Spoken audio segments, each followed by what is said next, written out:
Sampurna itu awalnya juga hanya warung UMKM. Sampai sebesar hari ini, itu kan proses yang panjang yang 111 tahun tadi itu. Tapi kita tahu kita tidak sempurna, sehingga kita terus berusaha berinovasi supaya kita bisa lebih semakin bagus lagi. Bagaimana caranya kita paham itu setiap hari adalah cara kita untuk lebih baik lagi.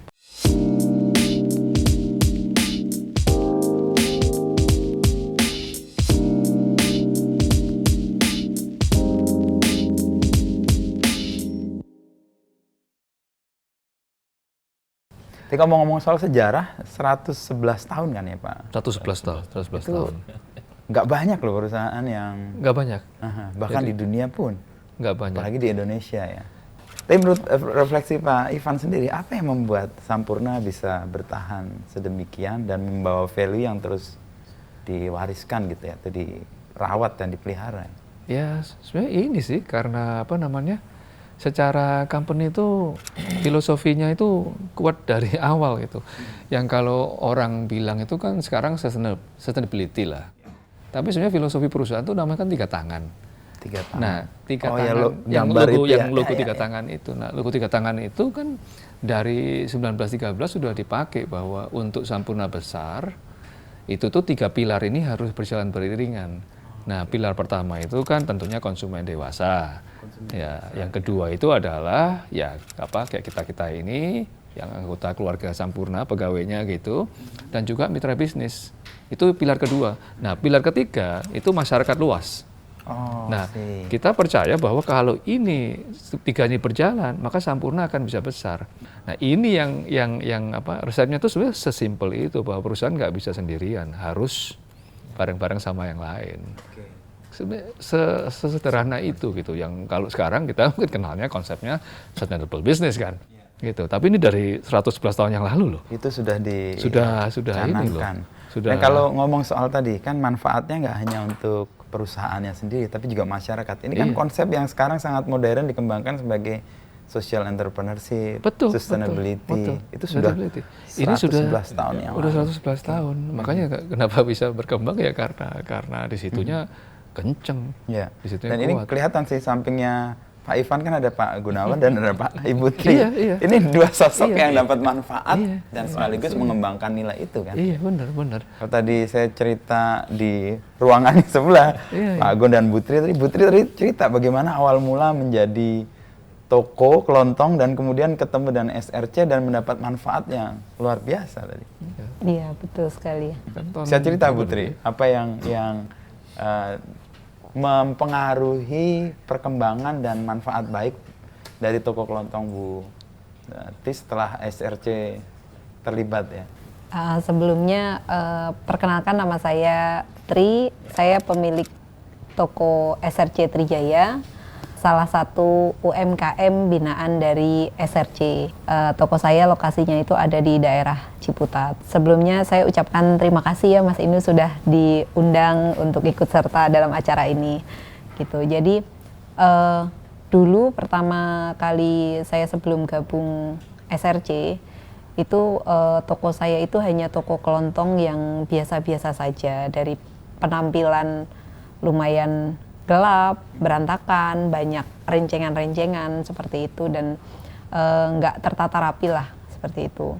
Nah, setelah ada dari pihak SRC itu yang mengunjungi toko kami diajak gabung, itu kami diberi pembinaan lah serta bimbingan dari SRC itu. Jadi gimana caranya agar toko saya bisa berkembang dengan lebih baik serta berpenampilan menarik untuk menarik pelanggan seperti itu. Jadi toko kami itu yang pertama kita harus rapi, bersih dan terang. Itu yang selalu diterapkan, selalu diwanti-wanti dari SRC gitu. Dan itu yang menjadi slogan dari SRC, yaitu RBT, rapi, bersih dan terang. Dan setelah tahun 2016 itu kami gabung SRC, alhamdulillah setelah kami terapkan, toko saya jadi rapi, bersih, terang, pelanggan pun jadi makin nyaman, dan dari mulut ke mulut mereka jadi kayak promosi secara natural lah, alamiah seperti itu. Jadi dari mulut ke mulut, oh ternyata toko SRC itu seperti ini loh gitu. Jadi selain belanja mereka nyaman, kita juga lebih mengenal pembeli itu secara kekeluargaan gitu. Jadi kita tahu antara si A, si B, dan si C, kebutuhan mereka itu biasanya apa, seperti itu. Lebih personal ya Bu ya? Yang jadi, tadi kita bicarakan Pak Ivan, betul. Kan? Bisnis menjadi lebih manusiawi kan? Iya, seperti itu. Pelanggan. Gitu, jadi pelanggan kami jadi merasa lebih nyaman, seperti itu. Terus di SRC itu, setelah toko saya bisa berkembang, bisa bertahan sampai sekarang gitu, itu kami juga diberi kemudahan dengan pengenalan digitalisasi ya, Mas Inu. Jadi kita dikenalkan dengan aplikasi My Ayo by SRC, seperti itu. Jadi di aplikasi itu kalau dulu kita sebagai orang awam kalau berbelanja itu untuk memenuhi kebutuhan toko, itu pasti kita akan pergi keluar gitu kan. Dan tutup tokonya. Otomatis toko kami tutup, dan berbelanja di agen itu membutuhkan waktu yang tidak sebentar. Bisa berjam-jam, bisa setengah harian, seperti itu. Nah itu otomatis omset toko kami juga jadi berkurang, nggak ada gitu kan. Nah dengan adanya aplikasi tersebut, itu kami sambil berjualan di toko, kita bisa mengirimkan orderan barang apa saja yang kosong, sambil melayani, jualan tetap berjalan. Itu alhamdulillah setelah kita kirimkan melalui aplikasi, barang dikirim ke tempat kami, seperti itu. Jadi sekarang kita kalau misalkan berbelanja, toko tetap bisa buka tanpa harus menutup toko, seperti itu. Dengan seiring berjalannya waktu, yang dulu awalnya toko saya itu waktu saya buka itu tidak memiliki karyawan, saya hanya membuka sendiri bersama suami, itu alhamdulillah sekarang kami bisa membantu masyarakat sekitar dengan mempekerjakan ibu-ibu rumah tangga, seperti itu. Saat ini kami sudah bisa mempekerjakan tetangga sekitar itu sebanyak 10 orang. Wow. Gitu. Jadi selain membantu ekonomi keluarga saya juga bisa bermanfaat untuk warga sekitar.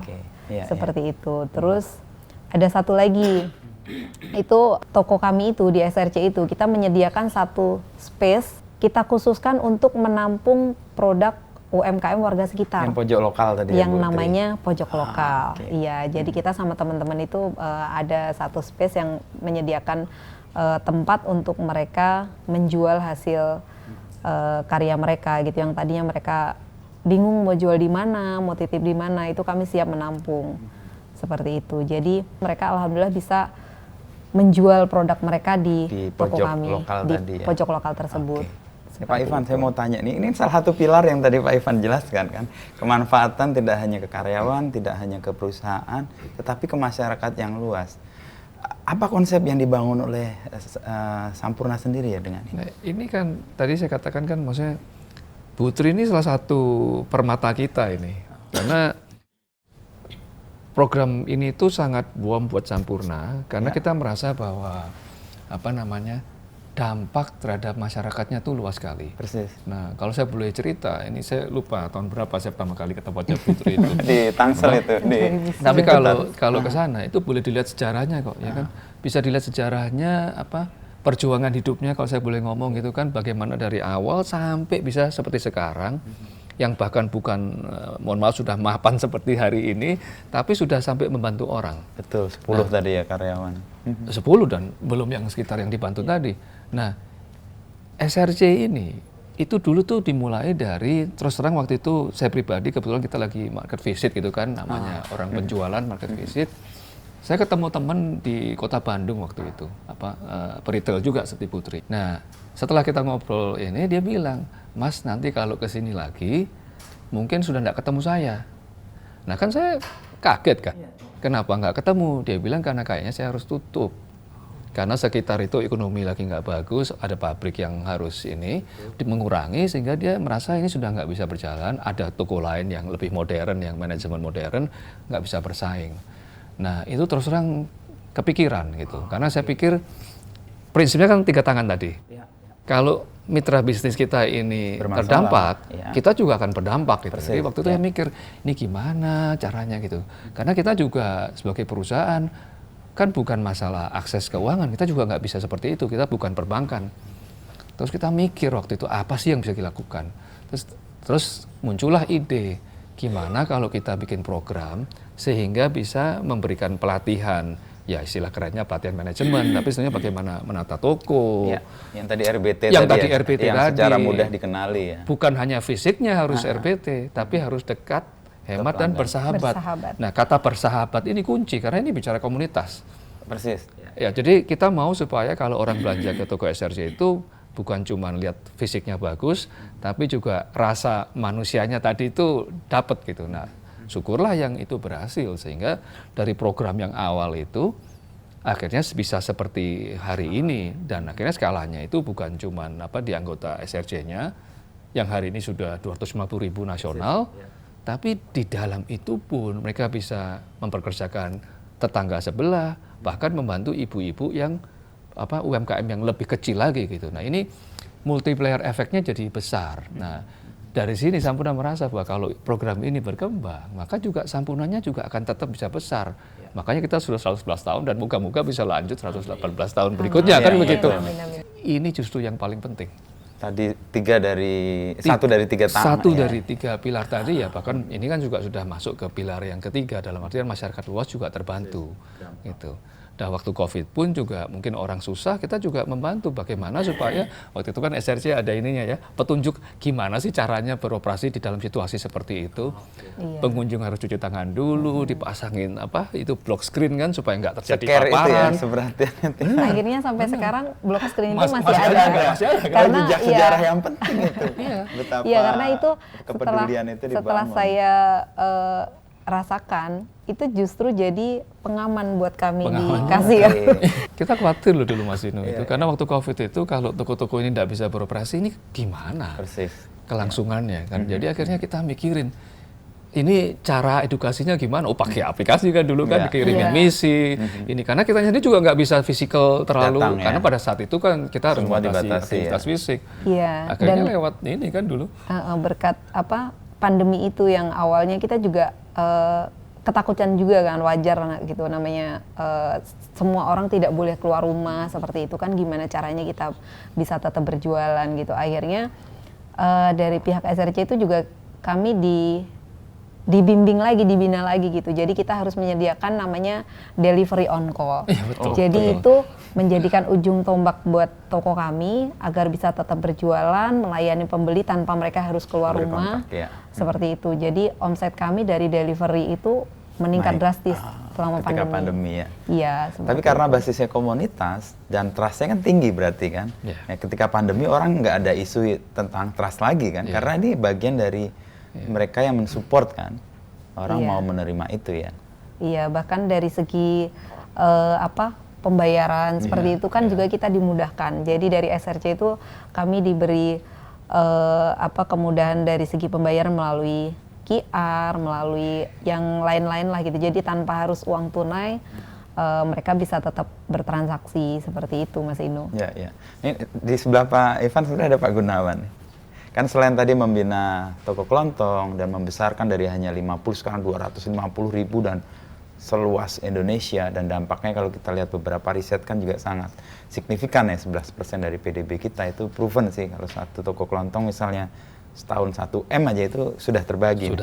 Selain toko kelontong yang tadi pilar yang Pak Ivan sebut juga kan, ini kan ada satu lagi nih. Jadi entrepreneurship untuk pembinaan ya, training center gitu ya, Sampurna Entrepreneurship Training Center. Nah, apa yang mau dilakukan dengan itu sebenarnya, Pak Ivan? Ini nanti boleh tanya. Ini saksi yang akan berbicara. Saya minta pendasarannya dulu. Tapi gini Mas, ini mungkin yang banyak orang mungkin kurang paham itu bahwa Sampurna itu awalnya juga hanya warung UMKM. Benar-benar hanya warung UMKM. Nah, sampai sebesar hari ini itu kan proses yang panjang yang 111 tahun tadi itu. Nah, sehingga kemudian muncul suatu cita-cita di diri Sampurna ini. Kalau kita bisa membantu yang lain, yang hari ini masih UMKM, suatu hari nanti bisa menjadi sebesar Sampurna, ini kan efek multiplier-nya kan positif sekali untuk masyarakat yang lebih luas lagi. Nah, hari ini Sampurna kan juga kita udah banyak sekali ya untuk secara efek dalam supply chain-nya ini kan efek positif perekonomian besar sekali. Nah, sehingga muncullah waktu itu ide gimana kalau bukan hanya dari peritel tapi juga yang even bukan peritel, istilahnya tidak berhubungan langsung dengan bisnis Sampurna pun kita bisa memberikan pelatihan.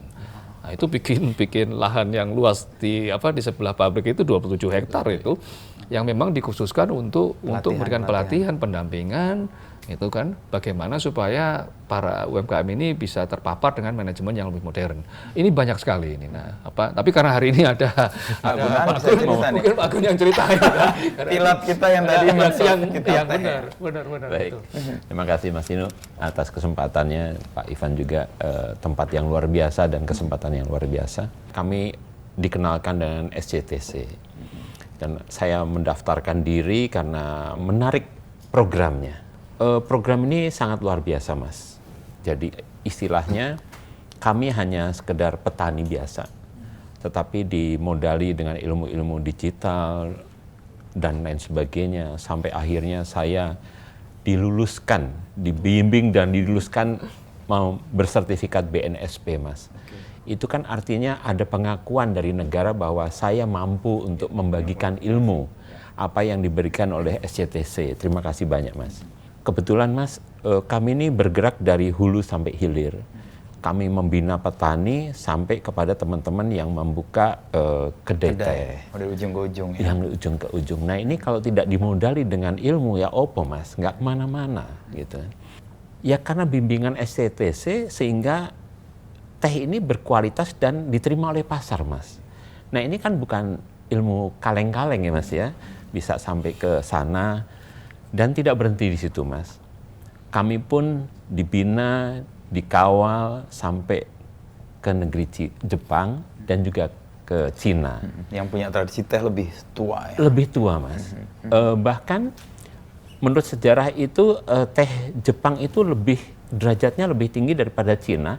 Karena memang di saat itu Jepang itu perutnya kan udah lebih awal kenyang ya, Mas ya. Sehingga ada namanya Japanese ceremony. Nah, kalau saya ditugaskan oleh SCTC ke Jepang, Mas, ini kan ibaratnya ngajarin ikan berenang, Mas. Sehingga saya berpikir, ya opo gitu loh. Ya, alhamdulillah kami bisa mengangkat nilai positif dari teh Indonesia.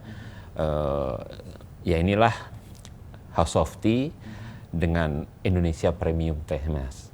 Jadi kami membina teman-teman, mengajak teman-teman untuk tidak lagi bekerja keras, tapi kita bekerja cerdas, fokus kepada kualitas. Demikian juga teman-teman yang membuka kedai pun seperti itu. Nah, alhamdulillah Mas, di House of Tea ini juga dampak dari bimbingan ini, kami pun juga sampai wilayah wali kota Jakarta Selatan, kami membina apa yang sudah diberikan ilmu itu kami bagikan, Mas. Jadi ilmu ini bukan hanya soal teh, tetapi ada komunitas konveksi, jahit, ada komunitas macam-macam. Kami difasilitasi untuk berbagi ilmu, Mas. Nah ini dibantu oleh pemerintah daerah juga, karena memang pemerintah daerah ini kan mempunyai program-programnya ya, Mas ya, seperti itu. Saya tanya Pak Ivan, apa yang mendasari Sampurna setotal ini ya memberikan pendampingan bahkan ke Jepang kan, ke Cina bahkan ya, untuk sesuatu yang kalau lihat dari efeknya langsung kan nggak juga sebenarnya. Nah kontribusi apa sebenarnya yang mau diberikan? Itu tadi Mas Ino, jadi buat kami itu kita kepingin pilar ketiga itu benar-benar jadi gitu. Jadi kita kepingin supaya masyarakat luas tuh bisa mendapatkan manfaat positif dari keberadaan Sampurna ini. Nah tadi ini karena singgung-singgung masalah Jepang ya, memang kemarin kami juga kerjasamanya dengan Kadin kan, dengan Japanese Trade Organization juga gitu. Karena rupanya kalau udah bisa masuk ekspor ke Jepang itu nanti masuk ke tempat lain biasanya lebih terbuka. Karena tingkat kualitasnya tinggi mereka. Jadi kita bikinkan bisnis matchingnya gitu. Dan Pak Gun ini contoh suksesnya. Ada banyak. Ini di depan kita juga ada banyak sebetulnya. Ini namanya Shiroshima ini. Shiroshima ini batik di Jogja. Ya, kebetulan saya kemarin ke sana karena saya suka desainnya itu akhirnya jadi borong gitu karena desain bagus. Ini juga sama sudah tembus ke pasar-pasar luar negeri berkat program yang kemarin dikerjakan itu. Kemarin juga ada kalau yang itu karena saya kan orang Semarang, Mas. Jadi di Semarang itu ada yang namanya Toko Super Roti. Ini menang lomba sedunia di Paris kemarin. Yang ini? Yang ini. Oh, Super Roti ini. Nah ini UMKM Indonesia yang sebenarnya kalau diberi kesempatan akses itu ya bisa juga mendunia sebetulnya. Nah ini yang menjadi keinginan kita agar semakin banyak lagi yang bisa merasakan manfaatnya. Ini sekarang kalau nggak salah teman-teman Pak Gun ini 70-an ribu, tapi kalau teman-temannya Putri ini 250 ribu.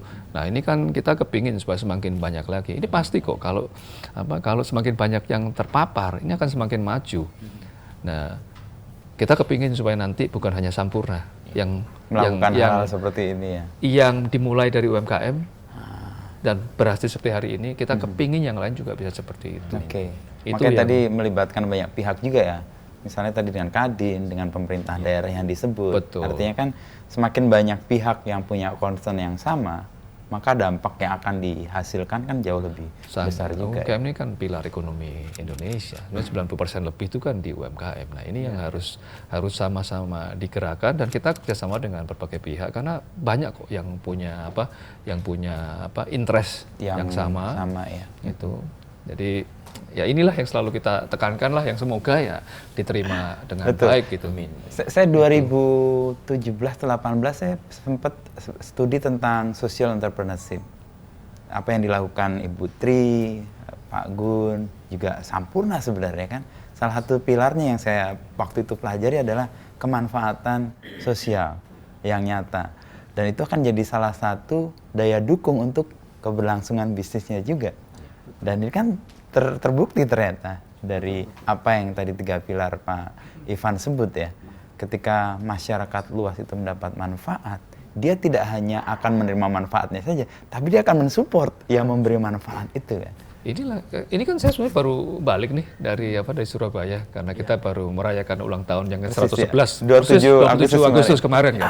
Kan saya baru balik itu dan kalau dibilang 111 itu kan waktu yang mungkin sudah nggak semudah itu, tapi kalau masih ini waktu Pak Gun ikutan kemarin acara kita di Surabaya. di rumah kita di Surabaya itu energinya itu enggak 111 tapi masih segar baru gitu karena kita selalu punya energi karena kita selalu merasa bahwa dalam kita berkarya itu kita tidak pernah berkarya untuk diri kita, tapi kita berkarya untuk diri kita, tapi juga untuk orang lain. Nah, itu menurut saya enggak banyak kesempatan di mana kita bisa berkarya tapi bisa berguna. Kadang kita bisa berguna, tapi mungkin karir kita kurang bisa jalan gitu. Nah ini Sampurna ini memberikan kesempatan untuk ini selaras gitu. Karir bagus, tapi juga punya kesempatan untuk merasa berguna. Gitu. Nah kuncinya itu sebetulnya adalah kita tuh dari dulu tuh pendekatan itu adalah pengembangan SDM. Gitu. Karena kalau kita mau punya value yang benar, SDM ini harus paham value itu. Gitu. Culture ini harus budaya bahwa perusahaan beroperasi dengan cara yang benar, dengan cara yang seperti ini. Ini harus ditanamkan dari awal dan bukan cuma pengembangan SDM di dalam, tapi juga pengembangan SDM meliputi masyarakat sekitar gitu, masyarakat yang luas lah bahkan gitu kan ya. Ini kebetulan mungkin tidak ada di sini, tapi saya juga baru pulang dari Rembang gitu. Di sana kita juga punya pengembangan mitra untuk petani tembakau. Itu bukan cuma kita datang ke petani kemudian beli hasilnya, enggak, tapi benar-benar bagaimana cara ada kemitraannya, relasinya, genuine lah ya. Cara yang benernya nih gimana supaya dia juga tarafnya menikah. Keluarganya pun kita berikan pelatihan. Supaya semuanya itu memastikan prosesnya berjalan dengan benar dan bagaimana ke daerah-daerah yang mungkin tidak ada alternatif lain, kita bisa memberikan opportunity. Itu ada 20-an ribu tuh, 20 ribu lebih tuh petani yang sudah kita menjadikan mitra ya. Ini besar dampaknya untuk mereka juga. Jadi ini sama-sama di semua lini itu Sampurna selalu berusaha supaya dalam berbisnis itu tidak hanya berbisnis tapi selalu memberikan manfaat kepada mereka-mereka yang butuh bantuan. Tapi itu kalau kayak beyond bisnis ya Pak Ivan ya, kalau kita ngelihat kan ada care yang kepedulian yang begitu luas, nggak hanya untuk perusahaannya aja, tapi juga petaninya, bahkan keluarga petaninya. Kalau tadi dalam konteks SRC juga kan kepedulian tidak hanya ke kelontongnya, tapi gimana orang-orang di sekitar toko kelontong itu yang ingin berusaha, dia dapat ruang di pojok lokal itu untuk mendapatkan bisnis juga. Itulah kenapa selalu saya katakan tuh bisnis tuh harus punya filosofi yang jelas. Karena kalau filosofinya nggak jelas, akan susah membuat keputusan. Contohnya waktu COVID kemarin itu kan suatu kondisi bisnis yang tidak ada orang yang menduga. Nggak ada ilmunya juga ya? Nggak ada ilmunya. Saya cari buku panduannya tidak ada gitu. Akan tetapi waktu itu kita bahkan memutuskan di periode yang terparahnya itu, bahkan tim penjualan kita aja operasinya dari rumah dengan teknologi digital dengan digital. Padahal tim penjualan itu kan biasanya harus ini. Tapi waktu itu kita putuskan. Karena waktu itu kondisi sedang separah-parahnya, vaksinasi waktu awal juga belum hadir. Kita berpikir bahwa, tapi ini resiko. Kalau tim penjualan ditarik ke rumah, melaksanakan kegiatan dari rumah secara digital, ada resiko bisnis yang harus ditanggung. Gitu. Tapi kita berprinsip bahwa, ingat pilar kedua. Pilar kedua itu mengatakan bahwa ini anggota tim harus dilindungi dulu. SDM tadi ya? SDM tadi. Bisnis bisa dibangun kembali. Tim tidak bisa dibangun kembali kalau mereka kenapa-kenapa. Nah, untuk mengambil keputusan yang seperti itu, kalau tidak punya pegangan filosofi yang kuat, tidak akan bisa. Karena dampak secara bisnisnya kan bukan tidak ada. Gitu. Makanya waktu itu juga, tadi Putri ceritakan, waktu itu kita mikir, ini kalau istilahnya tim kita, anggota kita sudah kita amankan, ini bagaimana mitra bisnis juga bisa kita amankan. Tapi kan mereka harus operasional. Oke, marilah kita pikirkan apa caranya supaya mereka bisa beroperasi, tapi dengan semoga bisa lebih aman. Gitu. Nah, ini hal-hal begini itu tidak akan pernah bisa lepas dari filosofi itu. Dan filosofi ini harus diberikan turun-temurun. Karena siapapun kita, suatu hari kita akan pensiun. Tapi pengganti kita, penerus kita, value ini harus nyampe. Ya, itu tantangan tersendiri kalau di era sekarang tuh, Pak Ivan. Ya, saya penasaran aja, bagaimana menurunkan atau membuat value atau filosofi yang tinggi itu bisa dipahami oleh generasi ke generasi. Ya, proses regenerasi harus berlanjut, proses rekrutmen juga harus jalan dengan benar. Itu saya sendiri aja waktu saya bergabung dengan perusahaan ini, saya diinterview 18 orang. Wow. Itu tahun berapa Pak Ivan? Itu tahun 1996. Wow. Saya sudah 28 tahun di perusahaan ini. Oke. Gitu. Dan hanya di sini ya? Dan hanya di sini. Saya berpikir harusnya perusahaan ini tidak main-main ya. Saya cuma lulusan biasa, tapi yang interview itu 2 direktur waktu itu, termasuk di dalam 18 orang itu, saya berpikir, wah ini kayaknya nggak main-main ini. Lebih baik saya masuklah, total lah gitu. Dan ternyata ya semoga penilaian saya nggak salah gitu juga. Tapi dari situ aja itu Sampurna tuh sangat concern gitu, bahwa pada saat saya di interview itu, ini kan bukan masalah teknikal gimana, saya paham apa, saya cuman ini kok belum punya pengalaman kerja gimana juga. Tapi kan yang dilihat juga karakter. Apakah cocok nih nilai-nilainya ini dengan apa yang dimaui oleh perusahaan. Nah, setelah di dalam, ya tentunya ini harus menjalani berbagai macam training lah, rotasi, job enrichment, supaya nilai itu tuh masuk, sehingga pada saat kita menjadi pimpinan itu sudah dipegang gitu.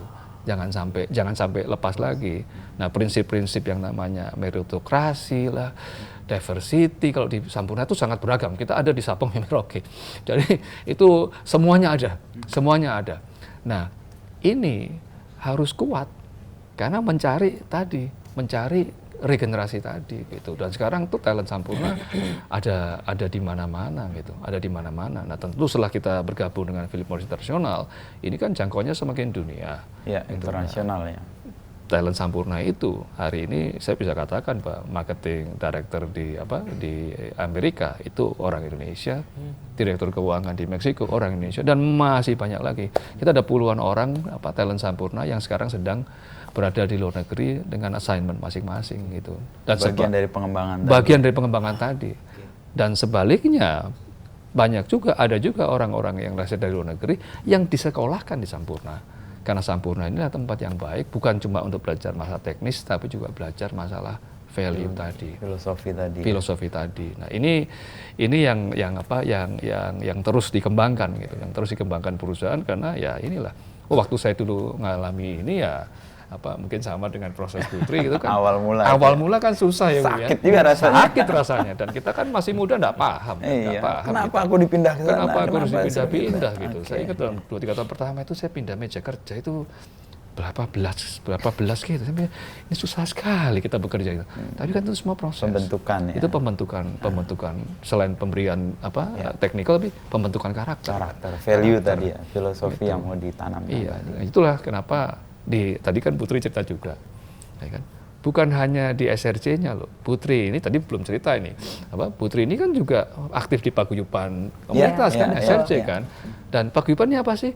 Yang sudah sukses di Putri, dia membantu yang lain. Iya, itu tadi saya ngajari yang lain, benar kan? Kalau di SRC itu kalau orang usaha yang lain mungkin kalau misalkan yang dagang dekat kita itu jadi rival ya, ibaratnya jadi kompetitor lah gitu kan. Jadi di SRC itu kita digabungkan dalam satu paguyuban di area terdekat. Di situ kita selain mendapatkan teman baru, kita juga bisa sharing dengan apa yang ada di toko kami agar bisa diterapkan di toko teman-teman kami juga. Awal toko saya gabung SRC itu kan saya ada historinya ya Mas Inu. Jadi semua foto dari toko awal saya banyak rencengan, berubah seperti ini sampai jejak penting itu. Iya, jadi saya jadikan satu album itu buat motivasi saya sendiri juga gitu, buat teman-teman yang lain juga. Transformasinya gitu. Seru tuh pasti. Iya, gitu. Jadi di dalam paguyuban tersebut itu kita jadi kayak seperti keluarga.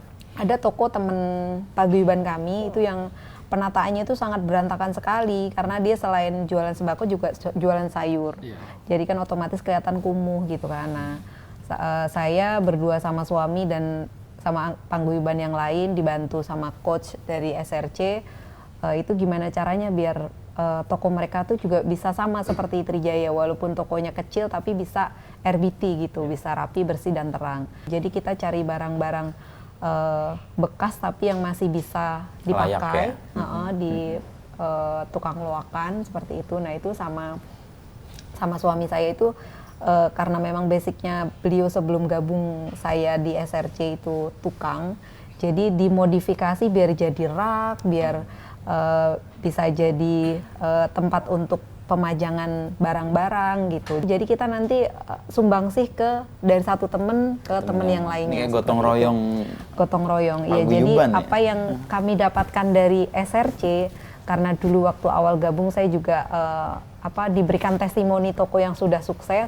Jadi itu kami tularkan kembali gitu. Putri ya. Jadi toko terdekat kami itu bukan jadi rival kami, tapi mereka jadi jadi kayak jadi rekan gitu, jadi keluarga teman kami. Tumbuh ya. Alhamdulillah toko sayur tersebut sekarang tuh sampai saya bersama SBV sama coach mampir ke situ itu sampai nggak ada waktu untuk ngobrol gitu loh. Pembeli itu silih berganti datang terus mereka pada sekarang ini ya mau saya bersih ya gitu, jadi tertarapi, mau milih barang juga jelas gitu. Jadi di SRC itu kita tidak diajarkan untuk jadi sukses sendirian, tapi kita bagaimana caranya kita bisa bermanfaat ke sesama, ke teman, ke masyarakat, agar mereka juga tidak pelit ilmu, membagikan apa yang kami dapat ke teman-teman yang lainnya gitu, agar bisa mereka juga berkembang lebih baik lagi bersama SRC. Keyakinan apa yang mendasari Ibu mau berbagi sedemikian murah hati gitu ya untuk segala sesuatu? Nah, nggak khawatir, nanti dia akan berkembang lebih baik, saya ditinggal, itu gimana? Enggak sih, jadi saya sendiri kan memang dulu itu awal usaha itu kan memang nggak tahu ya maksudnya gimana caranya biar bisa berkembang, bertahan seperti itu.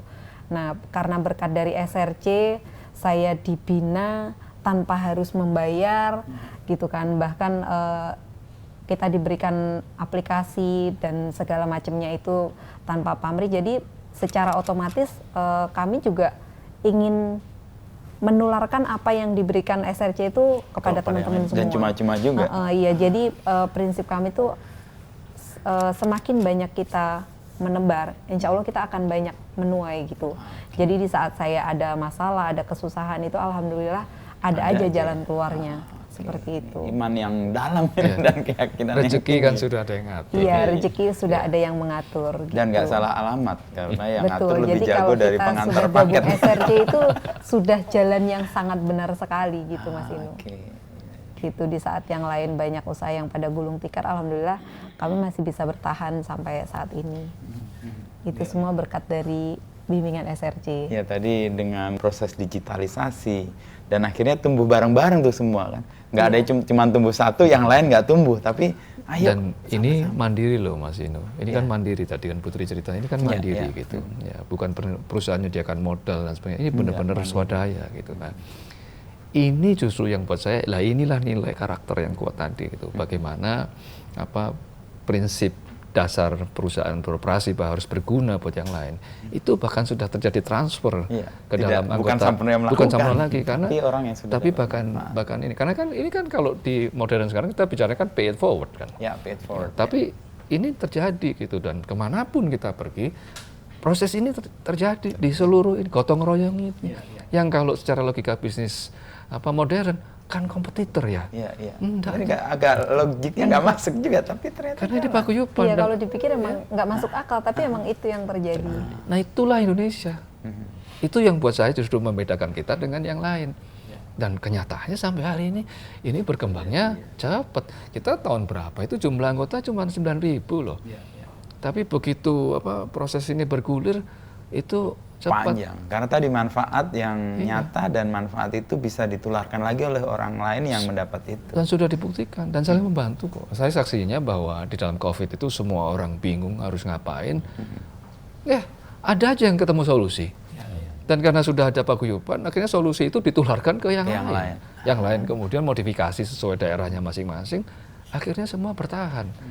Nah ini kan yang ngajari bukan Sampurna. Sampurna juga nggak tahu gimana caranya. Ini kita triggering juga aja sebenarnya kan. Kita triggering, kita menyediakan platform agar orang bisa berkomunikasi, bisa saling sharing dan sama-sama berusaha. Nah akhirnya semua itu ya alhamdulillah kita lewatin kan masa pandemi ini gitu. Nah ini yang begini-begini ini loh yang tadi saya selalu katakan tuh. Itu khas dan itu semua harus berpulang ke filosofinya, value-nya apa. Kalau itu sudah jalan, semuanya jadi make sense. Dulu orang sering nanya saya, sampai berapa lama sih mau membina SRC ini? Saya bilang, kenapa harus sampai berapa lama? Ini memang value kita dan itu di-trigger. Tapi saya lakukan juga. Simply cuman karena Sampurna merasa kita berawal dari toko yang kecil, bahkan mungkin lebih kecil dari tokonya Putri yang dulu itu sebetulnya kalau mau jujur ada fotonya juga awal-awalnya kan. Bisa seperti hari ini harus bersyukur.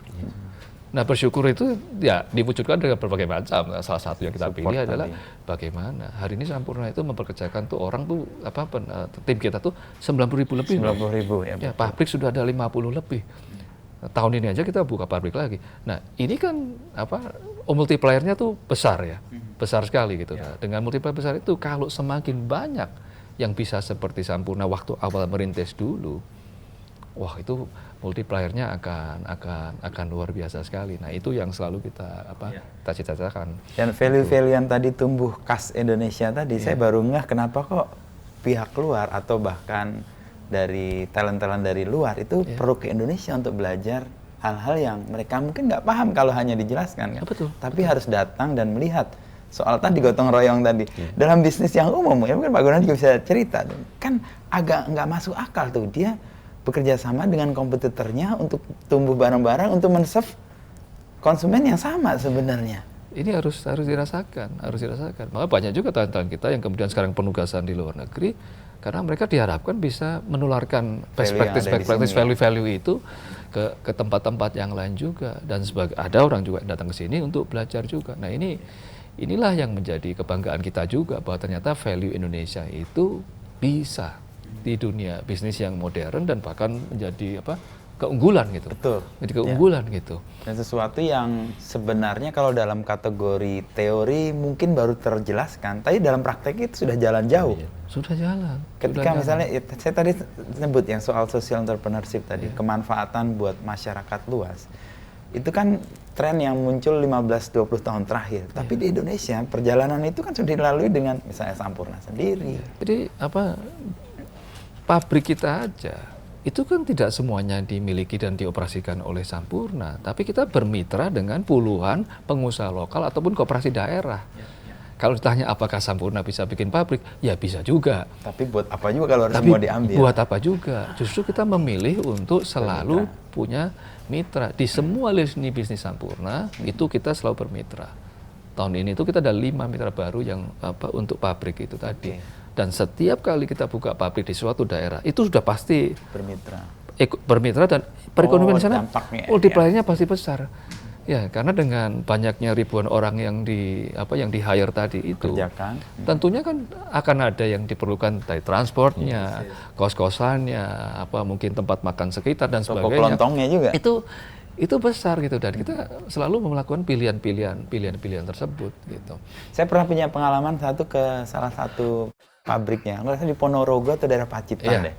Dan saya waktu itu pas zaman Presiden SBY waktu itu kita datang ke sana dan lihat bagaimana tadi yang Pak Ivan sebut efek yang muncul ya secara ekonomi, nggak hanya dari pabriknya tapi kos-kosannya tumbuh, ekonomi lokalnya tumbuh.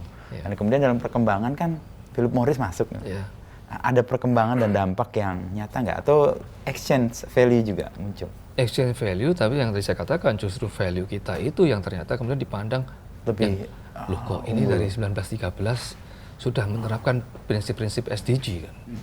Itu. Sehingga itu yang kemudian malah banyak dipakai dipakai ke tempat yang lain, karena juga as a company itu Philip Morris merecognize bahwa loh kok ini kuat gitu. Kok ini kuat sekali prinsipnya, dan ternyata untuk bisnis ini bagus sekali, banyak dampak positifnya. Nah, hal-hal ini loh yang kemudian membuat kita di Sampurna itu bisa tetap seperti hari ini, karena memang kita kaya secara histori, kaya secara heritage, dan nilai-nilai itu relevan, bukan sesuatu yang outdated gitu. Dan itu terbukti juga kan? Dan itu terbukti dengan perkembangan perusahaan yang masih seperti hari ini, masih terus bertumbuh. Dan proses untuk kemudian diakui, diterima, tadi saya ngomong dengan Pak Gunawan juga soal tes itu terutama. Karena kita mentalitas terjajah, sehingga kita nggak percaya diri dengan value yang kita miliki, bahkan dengan komoditas yang kita punya. Tadi Pak Gunawan cerita, mungkin bisa disebut juga bagaimana kualitas teh kita ternyata jauh lebih kuat atau lebih baik dibanding teh-teh lain, karena fotosintesis yang terjadi di Indonesia secara natural lebih sempurna. Memang seperti itu ya. Jadi pengalaman saya dibawa ke Jepang itu, akhirnya saya harus belajar lagi, harus mempelajari apa sih nilai lebih di negara kita gitu. Jadi sebetulnya Jepang, Cina, dan Indonesia sama-sama dari negara yang asal usulnya adalah vulkanik ya Pak. Sehingga mineral tanahnya kaya. Tetapi yang lebih dari Indonesia adalah khatulistiwa ini. Yang tidak dimiliki oleh negara Cina lain, sehingga fotosintesanya sempurna, terjadilah proses tanaman ini juga lebih sempurna. Oleh karena itu, hasil penelitian itu memang mengatakan bahwa teh di Indonesia nutrisinya lebih tinggi, Pak. Nutrisinya. Jadi soal yang lain, ini karena kita yang tidak percaya diri sebenarnya. Padahal kalau sudah dibantu dengan alat uji lab, kita lebih baik. Secara saintifik bisa dipertanggungjawabkan. Ya, ini anugerah ya Pak ya.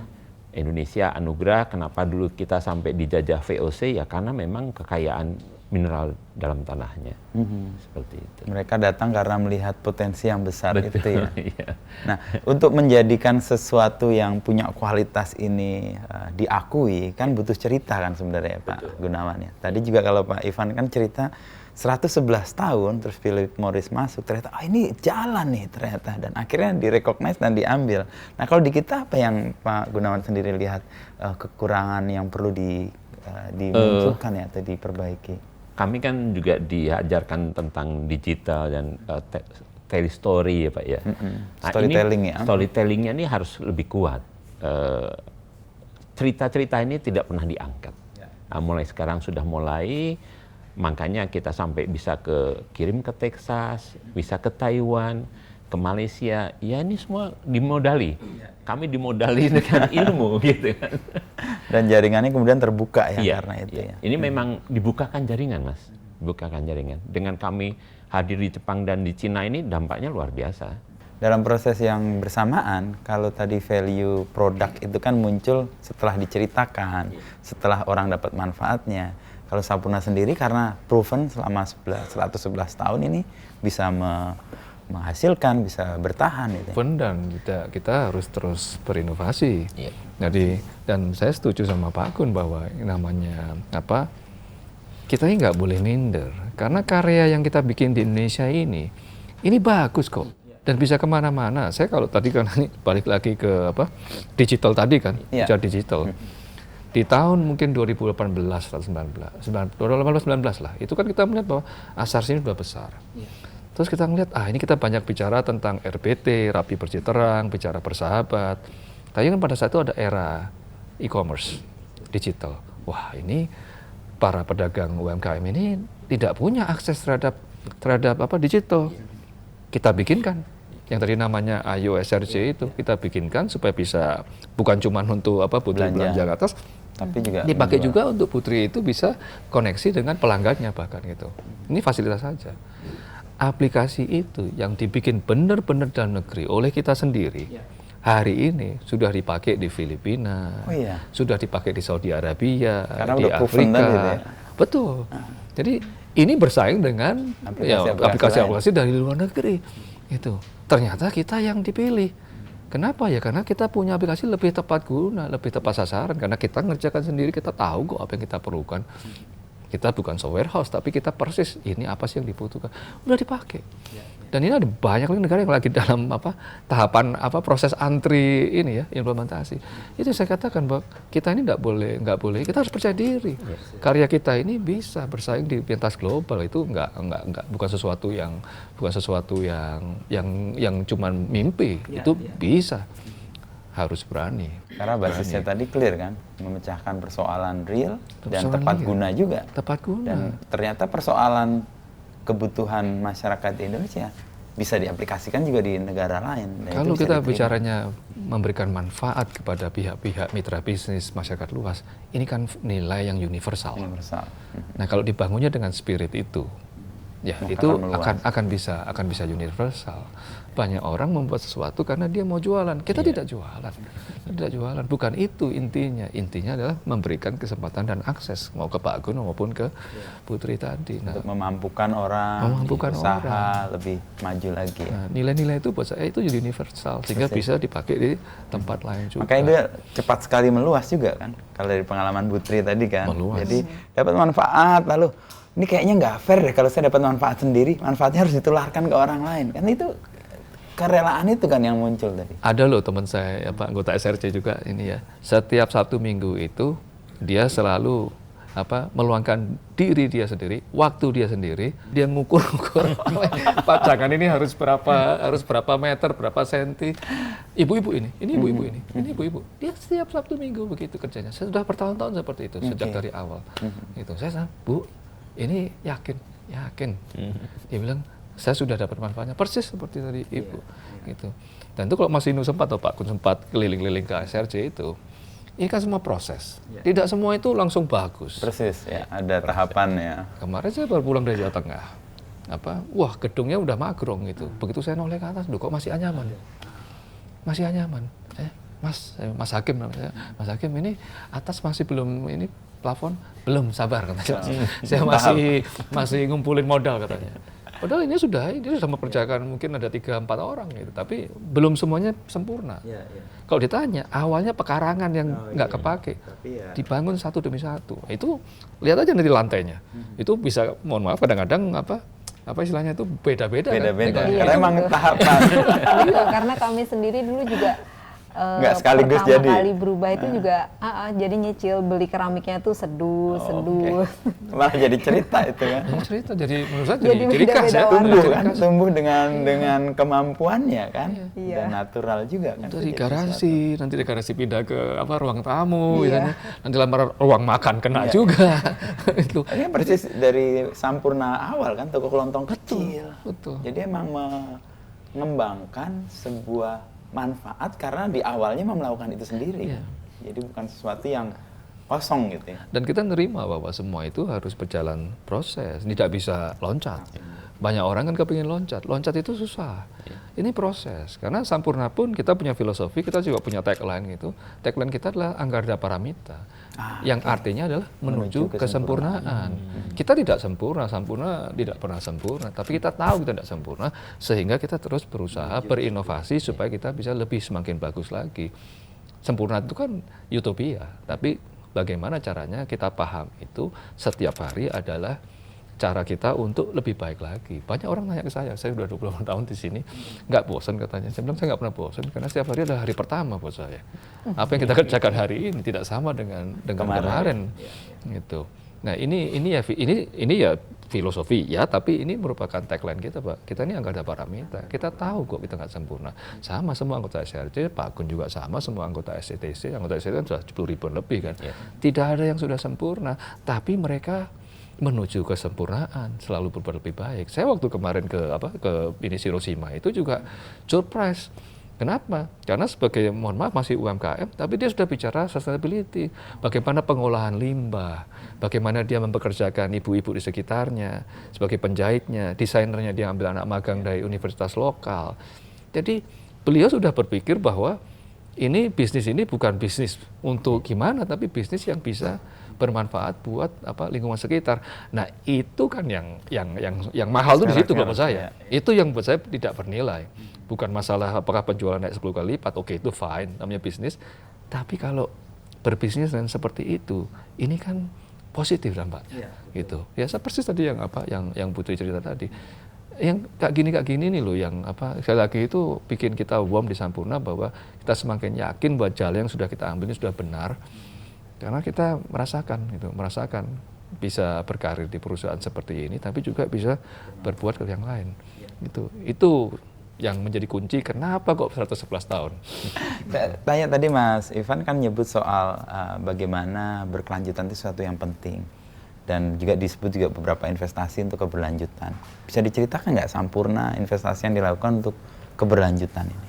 Oh, kalau bicara investasi, kalau itu dengan duit itu ratusan triliun ya. Kalau bicara saya kira itu mungkin dari 2005 sekarang aja tuh 100 triliun lebih itu investasi. Oke, 2005 ya. Ya, dari 2005 misalnya itu kan itu sudah 100 triliun lebih. Ya. Kita juga baru buka pabrik di di Kerawang, itu juga $300 juta. Kalau urusan investasi secara ini banyak sekali gitu, banyak sekali. Tapi saya pikir investasi yang tidak kalah pentingnya adalah investasi waktu, tenaga, pikiran, dan hati seluruh Sampurna ini untuk bisa, sekali lagi tadi, bukan hanya mengembangkan bisnis kita, tapi bagaimana kita bisa mengembangkan SDM, baik di dalam maupun di luar, ya, yang secara supply chain kita, supaya ini bisa menjadi motor bagi pertumbuhan Indonesia. Nah ini yang buat saya bahkan lebih dibandingkan dengan angka-angka itu. Oke lah, angka-angka itu besar, bukannya nggak besar. Ya. Itu penting Sampurna juga. Sampurna kalau bicara pembayaran cukai aja kita mungkin 80 triliun lebih setiap tahunnya gitu. Tapi kan ini ada yang lebih dari situ gitu. Dan ini berdampak dari hulu sampai ke hilir. Ya, yang tadi saya katakan petaninya aja 20.000 kita bina. Gitu. Itu skalanya besar untuk perusahaan seperti perusahaan tembakau itu besar tuh dengan skala 20.000 itu. Nah, ini yang selalu kita yakini gitu. Di sini kunci ini investasi itu nggak pernah berhenti gitu. Waktu kita bikin aplikasi aja kan, aplikasi ini buat apa? Apakah buat manfaat membantu? Langsungnya dapat nggak? Gitu. Ini buat Sampurna jualan? Enggak, kita nggak jualan, gitu kan ya? Kita nggak jualan. Kita memberikan business matching juga. Apakah Sampurna? Ya nggak juga, gitu. Nggak juga. Tapi kita percaya dengan semua yang kita lakukan itu, semua investasi yang kita lakukan, baik dari segi moral maupun material, ini akan bagus, dan sejarah sudah membuktikan. Sejarah sudah membuktikan bahwa inilah pilihan filosofi yang paling tepat. Karena tadi kokoh memegang value dan 3 pilar tadi kan itu tidak banyak perusahaan yang sudah berusia 111. Ya. Nah ini ini tadilah ya, hanya ini yang bisa kami tawarkan kepada inilah masyarakat luas, bahwa keberadaan Sampurna itu seperti itu, dan kami mengajak semua untuk terlibat bagaimana sama-sama bisa tumbuh dan berkembang. Dan UMKM yang terdampak kan tadi cukup besar ya, dari skala yang dari yang kecil sekali sampai yang menengah sampai yang kemudian beranjak menjadi lebih besar lagi. Sampurna sendiri punya pesan nggak kepada UMKM itu yang secara langsung mendapatkan pembinaan atau yang tidak langsung, karena kan tadi Bu Tri kan membina juga orang-orang yang Sampurna sendiri nggak kenal atau nggak tahu misalnya. Ya kalau buat kami itu tadi yang moto saya itu gini aja, harus berani bermimpi, itu harus berani bermimpi gitu. Yang tadi Pak Gun katakan, berani punya mimpi bahwa kita bisa menembus pasar Jepang, pasar Cina atau mana, harus punya mimpi yang besar. Ya, kedua harus yakin, harus believe itu, kalau bisa percaya bahwa itu bisa gitu. Yang ketiga ya harus make it happen, harus berani berjuangnya, karena itu tidak mudah. Itu tidak mudah, dan percaya, ya berjuang itu tadi butuh percaya diri, butuh istilahnya ya harus. Nah saya orang Surabaya ya harus harus ini yakin gitu bahwa ini bisa kita jalankan itu, dan kalau itu terjadi kesempatan itu akan datang. Kesempatan akan datang, dan pada saat kesempatan datang kalau kita sudah siap, jadi akan menjadi itu akan jadi pesan saya kepada semua teman-teman UMKM yang sudah bergabung dengan komunitas Sampurna maupun belum ya percayalah, kita ini adalah tulang punggungnya ekonomi Indonesia. Kalau semua UMKM itu bagus, dan Sampurna akan ada untuk memberikan fasilitasi ini kepada mereka-mereka yang punya keinginan untuk maju tadi itu. Bermimpi, percaya pada mimpi itu, dan mewujudkan mimpi itu. Ini 3. Percaya bahwa ini bisa gitu. Karena banyak orang itu kadang-kadang punya mimpi tapi tidak percaya ini bisa apa enggak gitu. Kenyataan membuktikan kok, dari awal perjuangan Pak Gun mungkin dari awalnya sampai seperti hari ini menjadi artisan, dari Bu Tri yang dulu tokonya seperti apa, hari ini sudah seperti apa, bisa mempekerjakan orang sebanyak itu. Ini kan semua persis seperti jalan yang dulu dilalui oleh Sampurna. Dari warung kecil hari ini mempekerjakan 90.000 orang langsung maupun nggak langsung. Punya mitra yang tersebar dari mana-mana. Kita punya mitra tuh bisa 1.700 loh yang secara bisnis tuh seluruh Indonesia itu. Yang yang kalau Mas Inu sekarang lihat ada toko-toko IQOS saja itu, yang IQOS Store itu mayoritas 500 lebih itu adalah dimiliki oleh pengusaha lokal. Bukan oleh Sampurna. Prinsipnya sama seperti tadi. Kayak pabrik-pabrik tadi. Semua adalah bukan ini. Sampurna selalu berbagi. Kita tidak ini. Apakah Sampurna bikin toko? Ya bisa-bisa aja. Tapi kan langkah lebih bagusnya kalau kita itu semua melibatkan semua pihak sehingga semua mendapatkan manfaatnya. Dan ini bisa. Ini bisa. Makanya 3 hal itu buat saya adalah kuncinya. Gitu.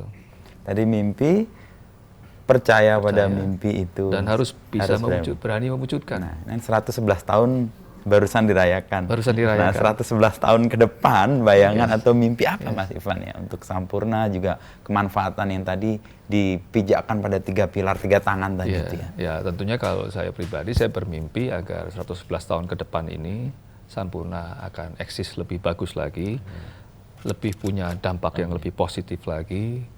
Dan kita berharap agar nilai-nilai yang kita miliki itu nantinya bukan hanya kita, tapi bisa meluas, baik ke Pak Gun ataupun ke Bu Tri dan teman-teman tuh bisa meluas. Karena dengan begitu dampaknya akan lebih dirasakan oleh semuanya. Nah ini yang menjadi wishlist lah, yang kita kepingin bahwa perusahaan itu bisa terus berkarya.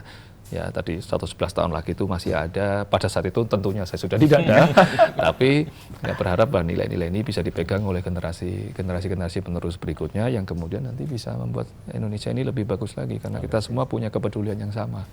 Itu kurang lebih mungkin itulah kalau bicara kalau Mas ini bicara keinginan harapan ya moga-moga lah gitu. Ya, dan kalau kita lihat nih di depan kita kan ada benda-benda yang menunjukkan betapa support itu nyata kan. Apa yang kita lihat ini siapa yang bisa menjelaskan, Pak Ivan atau apa? Tadi ini kain apa ini tadi? Ini batik, ini tadi yang saya katakan, ini yang di Jogja yang saya datang dia sudah bicara pengolahan UMKM. bicara pengolahan limbah, mempekerjakan sekitar dan sebagainya. Jadi pemikirannya udah sangat maju. Gitu. Ya, saya nanya waktu itu, ini Bu kok bisa? Ini, kan kemarin diajari Mas katanya. Di mana? Ya di SCTC. Oh iya betul juga. Ya betul juga. Tapi jadi saya katakan berpikirnya tuh bukan lingkup bisnis, tapi sudah sampai ke dampak social entrepreneur yang tadi Mas Inu katakan itu. Ini kan semua tadi bicaranya sama gitu bahwa semua itu bukan hanya bisnisnya, tapi bagaimana bisa bermanfaat. Sudah sampai ke level itu gitu. Ya, ini juga sama, ini tadi saya katakan, ini yang di Semarang yang toko super roti yang bisa harus dicoba. Menang loh. Iya, lomba di Paris sedunia dia menang loh. Paris pusatnya beginian kan. Dia menang loh. Itu. Jadi saya katakan Pak Gun bilang kan bahwa kalau kita percaya kualitas kita, bisa kok. Bisa.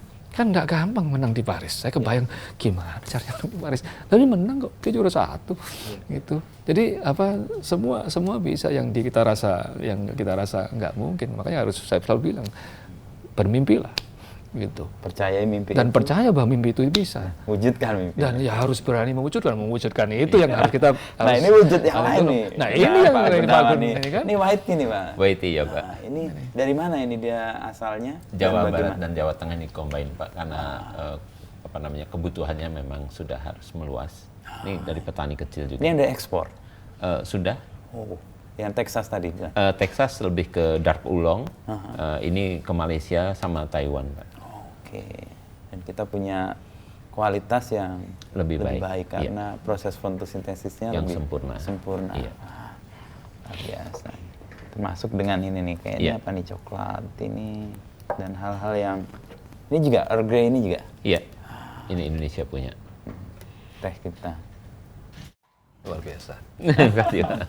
Sabutri juga tadi. Ini benar nih bekerja untuk orang yang akan menjadi kompetitor. Tapi ternyata enggak, fine. Saya udah dapat manfaat kok. Saya harus memberikan manfaat itu kepada orang lain untuk bisa bertumbuh juga. Itu itulah kan mulia sekali. Saya merinding. Gotong royong Indonesia, Bu. Dan itu menjadi value yang kuat juga diakui oleh pihak luar untuk kemudian mereka belajar di Indonesia juga.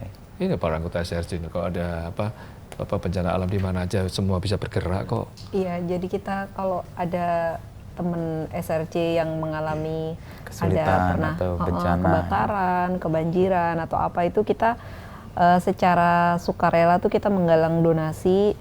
Alhamdulillah bisa sumbangsih lah, maksudnya di mana ada kawan kita yang sedang kesusahan, kita bisa sedikit membantu meringankan gitu. Jadi mereka juga ngerasa yang tadinya down banget karena adanya musibah tersebut, ya, bukan seberapa besar nilai yang diberikan, uang yang diberikan, tapi perhatiannya, tingkat kepedulian sesamanya itu gitu yang sangat luar biasa sekali. Padahal kita tidak saling mengenal gitu kan dengan area tersebut. Gitu. Luar biasa sekali. Saya pernah ke Lombok, Mas, ini kalau boleh cerita nih. Saya pernah ke Lombok setelah gempa yang tempo hari itu kan ya. Saya ketemu sama anggota SRC di sana juga. Saya dibawa ke tokonya rata dengan tanah. Ini orang yang sama saja, semua bermula dari tokonya tidak ada apa-apanya, tokonya sudah jadi besar, bisnis sudah berjalan, rata dengan tanah. Gitu. Itu SRC satu nasional itu mungkin istilahnya urunan lah untuk membantu support itu. Gitu. Semuanya mandiri, semuanya swadaya. Itu seperti itu. Gitu. Ya, kan besaran tidak usah dibahas, tapi kerelaan, kesediaan, lalu kebersamaan. Dan ini si bapak itu jadi semangat kan? Jadi semangat lagi, bangkit lagi semangat. Saya bayangkan dari kecil dia udah berjuang besar, terus rata dengan tanah. Rata, saya berdiri di depan tokonya rata dengan tanah kok. Ini gimana caranya gitu kan ya? Tapi dia cerita, enggak Pak, saya kemarin baru dapat bantuan dari SRC sana. Memang kamu kenal komunitas di Padang? Ya enggak kenal juga, gitu. Tapi karena semua bergabung dalam keluarga besar kan, gitu kan. Ya, jadi itu pentingnya menjadi satu keluarga besar. Namanya paguyuban itu. Namanya paguyuban. Ya. Ada ribuan tuh paguyuban yang tersebar di seluruh Indonesia karena ya semuanya ini kita harus saling ini. Rata loh itu. Saya lihat itu sampai udah nggak bisa ngomong saya. Dan saya belajar 3 pilar itu dari hal-hal yang proven sih ini. Ya itu. Bu Tri, Pak Gunawan tadi cerita di Lombok sih. Oh iya, bayangin. Kalau saya dalam posisi itu dibantu oleh orang yang saya tidak tahu, dan orang itu memberi kebantuan dengan tulus, itu energi yang kita dapatnya langsung, wah, energinya besar itu. Ya, dan itu memberikan dampak yang kelihatannya sulit diukur, tapi itu nyata sih, itu muncul di hati kita atau kita jadi hangat gitu rasanya. Makanya saya bersyukur sekali Pak, itu Sampurna itu bisa seperti hari ini, karena value itu buat saya penting sekali. Dan itu kayaknya perlu dijaga dan diwariskan dari generasi-generasi. Moga-moga, insya Allah. Makasih Pak Ivan. Makasih Mas Obrolannya. Ino. Ibu Tri terutama ini yang aduh, punya pengalaman, saya selalu merinding. Dan Pak Gunawan yang membuat kita ngerasa nggak perlu minder, karena kita punya kualitas yang luar biasa dari produk-produk kita. Terima kasih dan mudah-mudahan manfaat yang diterima hari ini bisa diluaskan. Amin. Amin, amin, amin, amin, amin. Thank you Pak Ivan. Terima kasih. Terima kasih, Mas Ino. Pak Gunawan, Ibu Tri. Terima kasih. Yuk, Pak Gun. Mbak Tri. Event.